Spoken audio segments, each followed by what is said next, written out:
जिसे मोदी ने जम्मू कश्मीर संभालने के लिए उतार दिया। मार्कोस का हर एक जवान 100 पाकिस्तानियों को अकेले ही धुआं कर सकता है। ये कमांडो इतने खतरनाक होते हैं कि दुश्मन की आंखों के बीचों बीच अपना निशाना लगाते हैं। अमेरिका, रूस सहित दुनिया के बड़े बड़े देश कश्मीर पहुँचे हैं और दूसरी तरफ ये सुपर सोल्जर्स मौत से टकराने के लिए जमीन से आसमान तक कश्मीर में फैल गए हैं। श्रीनगर में G20 की बैठक हो रही है। 20 देशों के मेहमान यहाँ पर पहुँचे हैं। पाकिस्तान कभी नहीं चाहता था कि ये बैठक जम्मू कश्मीर में हो, इसलिए कोई बहुत बड़ी साजिश रच सकता है। पाकिस्तान का साथ चीन भी दे रहा है और चीन इस बैठक में शामिल होने से मना कर दिया है। लेकिन अब G20 की सुरक्षा के लिए इन सबसे खतरनाक मार्कोस कमांडो को उतार दिया गया है। मार्कोस कमांडो के साथ NSG को भी उतारा गया है। 3 लेयर की सुरक्षा तैयार की गई है। मतलब दुश्मन हमला करना तो दूर, अगर उसने सोच भी लिया तो ये जाबाज कमांडो उन्हें धुआं बना देंगे।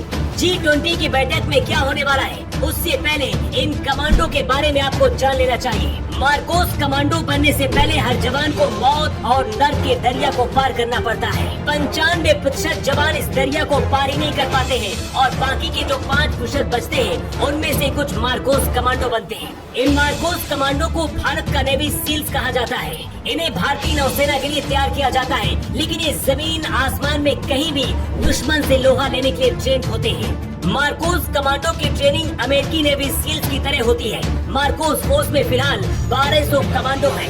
ये फोर्स 1987 में बनाई गई थी। इन्हें दुनिया के सभी आधुनिक हथियार चलाने की ट्रेनिंग दी जाती है। मतलब मार्कोस को आप सुपरमैन कह सकते हैं। मार्कोस कमांडो टीम के पास बेहतरीन स्नाइपर होते हैं जो दूर से ही दुश्मन के माथे के बीचों बीच गोली मार देते हैं। ये कई तरह के असॉल्ट राइफल चलाने में माहिर होते हैं। इन्हें मगरमच्छ और दाढ़ी वाला फौज भी कहा जाता है। मार्कोस कमांडो ने देश में कई ऐसे मिशन किए हैं जैसे operation cactus, operation leech, operation Pawan, Kargil युद्ध, ऑपरेशन ब्लैक टॉर्नेडो। कश्मीर में लगातार आतंकरोधी मिशन में तैनात इनकी ट्रेनिंग के लिए उन्हीं जवानों को चुना जाता है जो अपनी शुरुआती 20 साल की उम्र में होते हैं। इनकी ट्रेनिंग सिर्फ समुद्र में नहीं होती, बल्कि इसके अलावा राजस्थान, तवांग, सोनमर्ग और मिजोरम में भी होती है। अलग अलग जगहों पर अलग अलग तरह की ट्रेनिंग इन्हें कराई जाती है। इन्हें हर तरह के माहौल में छिपना आता है। दुश्मन की नजर में कभी भी गायब हो जाते हैं और अचानक से अटैक करते हैं। मार्कोस कमांडो बनने के लिए सबसे पहले 3 दिन की फिजिकल और एप्टीट्यूड टेस्ट देना होता है। 80% जवान यहीं से बाहर हो जाते हैं। इसके बाद शुरू होता है नरक का हफ्ता, जिसे हेल्स वीक भी कहा जाता है। यहाँ बहुत ही भयानक और खतरनाक ट्रेनिंग होती है। शुरुआत में कई दिनों तक जवानों को सोने नहीं दिया जाता है। कमर तक कीचड़ में सिर पर 20 किलो वजन लेकर दौड़ लगाना पड़ता है। इस दरिया को जो पार कर गया वो मार्कोस बनता है।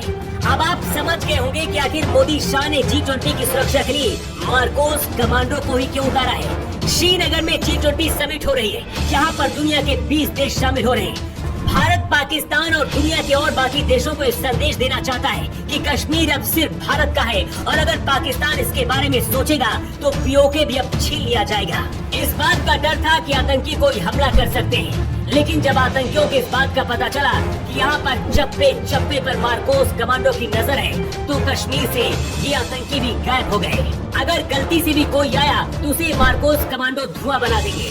वैसे देश की सुरक्षा में तैनात इन मार्कोस जवानों के लिए आप क्या कहना चाहेंगे? अपनी राय आप कमेंट बॉक्स में लिखकर जरूर बताएं।